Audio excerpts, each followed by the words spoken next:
క్రైస్తవులు అని చెప్పుకునే మనం నీతిగా జీవించడం కన్నా నీట్గా జీవించడానికి ప్రయత్నిస్తూ ఉంటాం.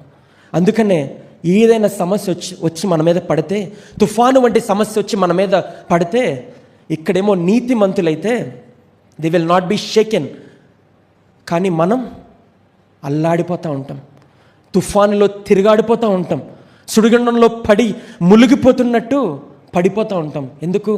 మనం నీతిగా జీవించడానికి ప్రయత్నించట్లేదు, కానీ నీతి కాకుండా నీటు అనే ముసుగులో జీవించడానికి ప్రయత్నిస్తూ ఉంటాం.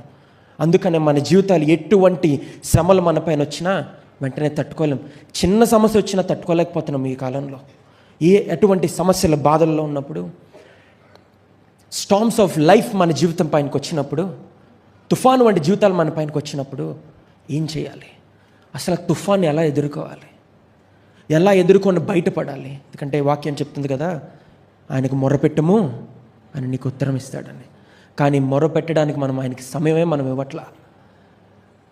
ఇలాగ ఆదివారాలు లేకపోతే శుక్రవారాలు మందిరానికి వచ్చి సమయం ఇస్తే చాలామంది ఉత్తరం వచ్చేస్తుంది అనుకుంటారు.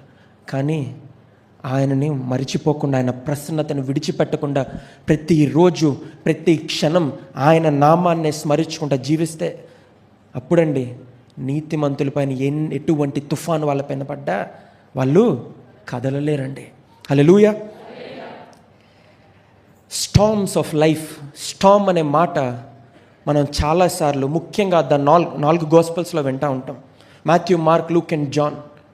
అంటే ప్రభువారు జీవించిన జీవిత కాలంలో ఆ 4 సువార్తల్లో ఆయన జీవితాన్ని రాయబడి ఉంది. ఎక్కువగా స్టార్మ్స్ అనే మాట మనం వింటూ ఉంటాం. తుఫాన్లో పడి ఉన్నారు, లేకపోతే వాళ్ళు ప్రయాణిస్తుండగా తుఫాన్లో చిక్కుకున్నారు, లేదా తుఫాన్ని ఆయన ఆజ్ఞాపించి తుఫాన్ని ఆగిపోయేలా చేశారనే ఆ మాటని మనం ఎక్కువగా వింటూ ఉంటాం. ఎక్కువగా తుఫాను ఎక్కడ జరిగేదండి? గలిలయ ప్రాంతంలో జరిగేది. దాన్ని సీ ఆఫ్ గ్యాలిలీ అంటారు. సముద్రం, గలిలయ సముద్రం అని అంటారు. కానీ మనం హిస్టారికల్గా చూసుకున్న, జియోగ్రఫికల్గా చూసుకున్న గలిలయ సముద్రం కాదండి. It's a fresh water lake, మంచి నీటి లేక్ అండి అది.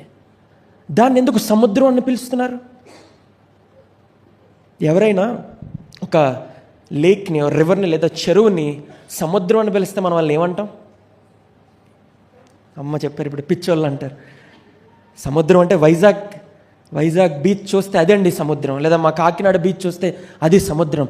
కానీ ఈ ఫ్రెష్ వాటర్ లేక్ని గట్టిగా కొడితే వెడల్పు ఎంత ఉంటుందో తెలుసా? 8 మైళ్ళు, అంటే దాదాపు 13 నుంచి 15 కిలోమీటర్ల వెడల్పు ఉంటుంది మహా అయితే. దాన్ని సముద్రం అని ఎందుకు పిలుస్తున్నారు? Why is it the Galilee, Sea of Galilee?